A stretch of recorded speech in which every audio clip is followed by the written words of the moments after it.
Hello दोस्तों, आपका स्वागत है प्रेजेंट डे के सेकेंड एपिसोड में। तो एपिसोड की शुरुआत होती है और हमारा टोकिया गेम में एंटर कर रहा होता है और तभी सिस्टम कहता है कि पहली ई क्लास डंजन डेथ ऑफिस का सीन क्रिएट किया जा रहा है। प्लेयर की सोल गेम में इंपोर्ट हो चुकी है, आपके रियल वर्ल्ड की मेमोरीज डिलीट की जा रही है और गेम की मेमोरीज ट्रांसप्लांट की जा रही है। वार्निंग, रियल वर्ल्ड की मेमोरीज डिलीट करने की प्रक्रिया फेल हो चुकी है।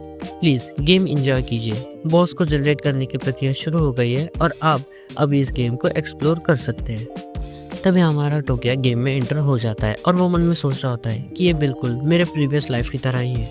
ये डंजन बिल्कुल रियल वर्ल्ड की तरह ही दिख रहा है। कुछ प्लेयर्स की मेमोरीज तो इरेज भी हो चुकी है और उन्हें यही लग रहा है कि ये रियल वर्ल्ड ही है, लेकिन मेरी मेमोरीज इरेज नहीं हुई। क्यों पता? किसी को नहीं पता। और अगर ये मेरे प्रीवियस लाइफ की तरह ही है तो मुझे पता है कि ये शुरुआत कहाँ से होने वाला है। ये ई क्लास का डंजन होगा, डेथ ऑफिस। तभी वो मन में सोच रहा होता है कि लो लेवल का ई क्लास का डंजन अगर क्लियर करने की बात आई तो यहाँ पर 3 बॉसेस होंगे अलग अलग स्किल्स के और इनकी डिफिकल्टीज ग्रेजुअली इंक्रीज होती चली जाएगी और इसी वजह से ये फ्रेशर्स के लिए ज़रा चैलेंजिंग होता है। और तभी वो अपने सिस्टम से कहता है कि मेरा स्टेटस पैनल ओपन करो और उसका स्टेटस पैनल ओपन हो जाता है जहाँ पर उसका नाम और बहुत कुछ लिखा होता है। मैं फोटो लगा दूंगा, आप पढ़ लेना। और तभी उन्हें देखकर वो मन में सोच रहा होता है कि मेरे एबिलिटीज, स्किल्स, आइटम्स सब कुछ रिवर्ट हो चुका है। मैं अब एक न्यू प्लेयर की इनिशियल स्टेट में आ चुका हूँ। अगर इन स्टेट के साथ मैं उन बॉसेस को हराने जाऊँ तो ये तो चीज़ इम्पॉसिबल ही हो जाएगी। तो मुझे इन एबिलिटीज़ को हासिल करने पर ध्यान देना चाहिए और इंक्रीज करने पर ध्यान देना चाहिए। यही मेरी अब टॉप प्रायोरिटी रहेगी। लेकिन ये इनडिफाइनेबल ब्लेसिंग्स क्या है? ये क्या मेरी प्रीवियस लाइफ की मेमोरीज डिलीट नहीं हुई, इसके बारे में कुछ है? छोड़ जाने दो, मुझे अभी एबिलिटी कार्ड को हासिल करने पर ध्यान देना है और उस स्टेज 1 के बॉस को। तो कैसे इस सिचुएशन को ब्रेक डाउन किया जाए? अरे हाँ, वो चीज़, वो एक हिडन क्वेस्ट जो इस डंजन में छुपा हुआ है, वहाँ से मुझे एबिलिटी कार्ड मिल सकता है और वो क्वेस्ट क्लियर करना इतना भी कोई मुश्किल है नहीं। और मेन क्वेस्ट को चालू होने में अभी भी 10 मिनट बाकी है। इसका मतलब मेरे पास अब भी टाइम है। और वो मन में सोच रहा होता है, वो आवाज़ जो मुझे मैं जब बच्चा था तब सुनाई देती थी, वही आवाज़ मुझे इस बार जब मैं रिकारनेट हुआ तब सुनाई दी। और इस टाइम वो बहुत क्लियरर थी पहले के मुकाबले। वो कुछ मुझे ऐसे कह रही थी कि मैं अर्थ को बचा लूँ, डार्क गॉड को डिफीट करूँ, ऐसे ही कुछ चीज़ें। वो मुझसे कह रही थी कि हमारी सबकी पावर ले लो लेकिन इस अर्थ को बचा लो।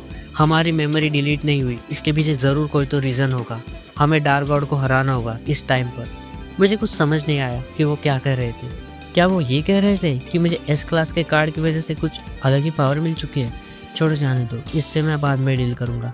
तो ये है वो जगह जहाँ पर ये ट्रेजर चेस्ट रखी हुई है, मुझे ये अनलॉक करनी होगी। तभी सिस्टम पर लिखा आता है कि आप एक हिडन लोकेशन पर पहुँच चुके हो। आपका हिडन साइड क्वेस्ट शुरू होता है।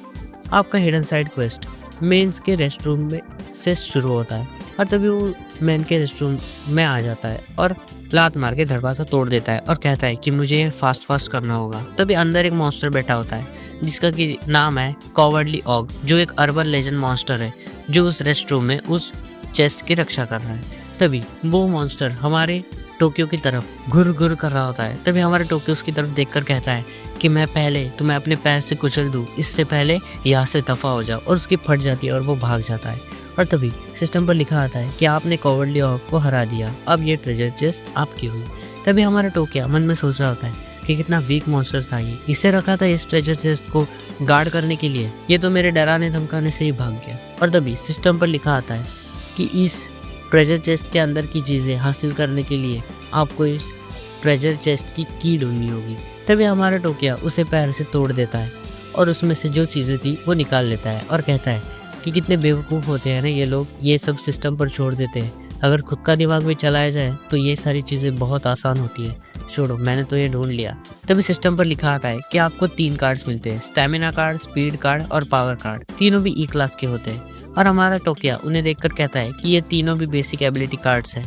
अगर मैं इन तीनों को एक्टिव कर दूं तो मेरा प्लेयर स्टेटस एक्टिव हो जाएगा। और वो तीनों को भी यूज़ कर लेता है और उसकी स्पीड, पावर, स्टेमिना तीनों भी लेवल 1 से बढ़ जाते हैं। और वो कहता है कि ये इफेक्ट थोड़ा सा ही है लेकिन चल जाएगा, मैं उन तीनों से फाइट तो कर सकता हूँ। और वो मन में सोच रहा होता है कि मैंने अब मेरा पैनल एक्टिव कर दिया है, इसका मतलब मैं अब एक फॉर्मल प्लेयर बन चुका हूँ, इसका मतलब मैं लेवल 1 पर आ चुका हूँ, और इसका मतलब है कि मैं अब एक नॉर्मल पर्सन नहीं रहा, मैं एक सुपर नेचुरल पर्सन बन चुका हूँ। और तभी वो जोर से दीवार पर एक पंच मारता है और कहता है कि इन स्टैट्स के साथ और इस एक्सपीरियंस के साथ मुझे लगता है कि मैं उन्हें हरा दूंगा और उसे भी हरा दूंगा।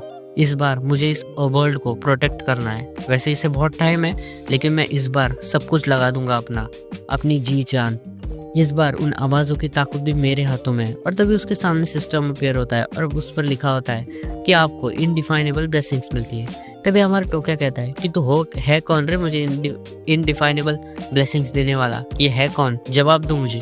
तभी उसे कोई जवाब नहीं आता और वो कहता है छोड़ो जाने दो, मैं तो मजाक कर रहा था, किसे चाहिए जवाब, मुझे नहीं चाहिए जवाब। तभी उसे एक मिस्टीरियस वॉइस सुनाई देती है और वो वॉइस कह रही होती है कि ये सब कुछ तुम पर निर्भर करता है। और उसके सामने एक काली सी चीज आ जाती है और वो चीज कहती है कि हम तुम्हें हर बार देख रहे हैं।